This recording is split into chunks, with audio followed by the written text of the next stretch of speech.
अपनी माँ बनी सौतेली माँ। छोटे से गांव में एक नन्ही सी बच्ची थी, नीरा।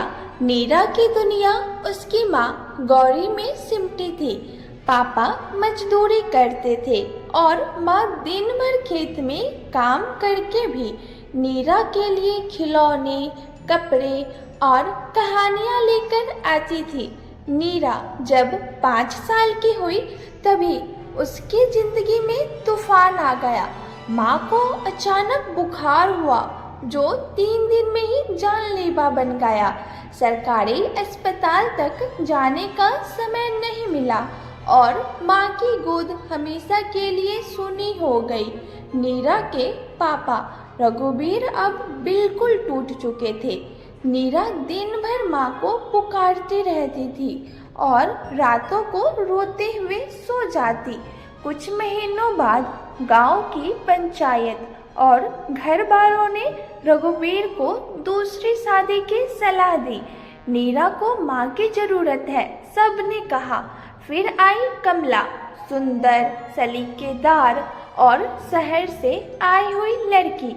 गांव वालों को लगा कि शायद नीरा को माँ की ममता फिर से मिल जाएगी।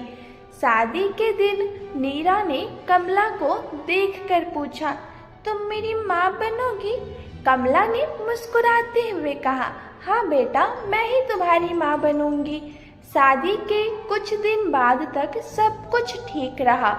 कमला नीरा को गोद में उठाकर सुलाती, बालों में तेल लगाती और कहानियाँ सुनाती। लेकिन धीरे धीरे उसका व्यवहार बदलने लगा। जब नीरा को बात बात पर डांट पड़ती, कभी खाना नहीं मिलता और कभी स्कूल के लिए देर कर दी जाती। कमला को जब अपना बेटा राजू हुआ तब तो सारा प्यार सिर्फ उसी के लिए रह गया।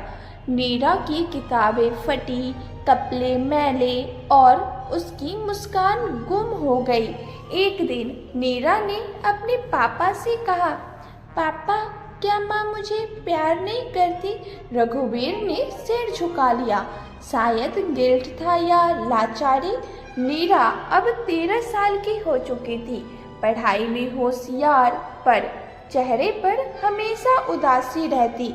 स्कूल में टीचर सरिता मैडम को उसके हालात देखकर शक हुआ।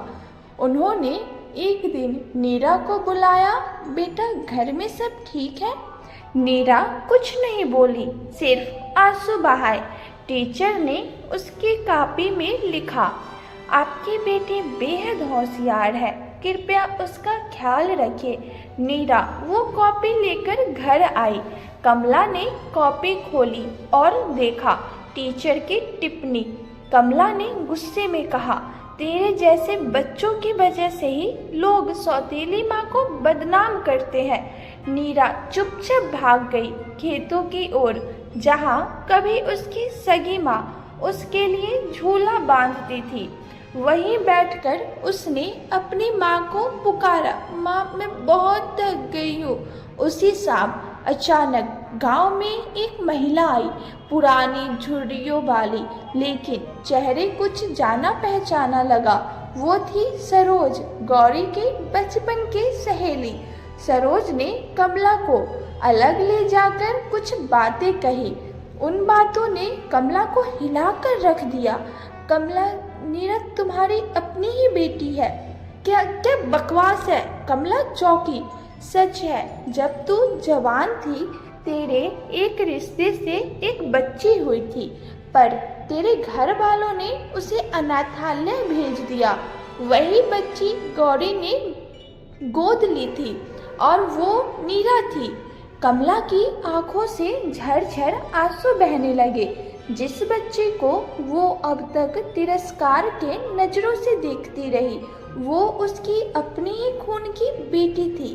कमला उसी वक्त नीरा के पास भागी, खेतों की ओर। नीरा अकेली बैठी थी, मुरझाई हुई।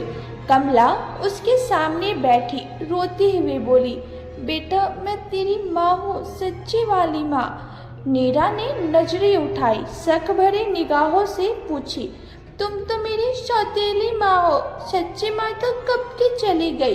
कमला ने नीरा का सर अपने गोद में रखकर बोली, नहीं बेटा, मैं तुझसे माफ़ी मांगती हूँ, तो मेरी अपनी है। उस दिन के बाद कमला का व्यवहार बदल गया। उसने नीरा को वही ममता दी जो उसे बरसों पहले देनी चाहिए थी। समय बीता, नीरा स्कूल की टॉपर बनी, फिर शहर से कॉलेज में दाखिला लिया। कमला हर बार साथ गई, परीक्षा दिलाई, खाना पहुंचाया और चुपचाप घर में बैठकर दुआ करती रही। रघुवीर अब मुस्कुराते थे क्योंकि अब उनका घर घर जैसा लगने लगा था। नीरा ने कॉलेज में एक भाषण में कहा, सौतेली माँ मतलब बुरा नहीं होता, बस उसे सही वक्त पर खुद को पहचानने की ज़रूरत होती है। मेरी माँ मेरी सौतेली भी थी और सगी भी।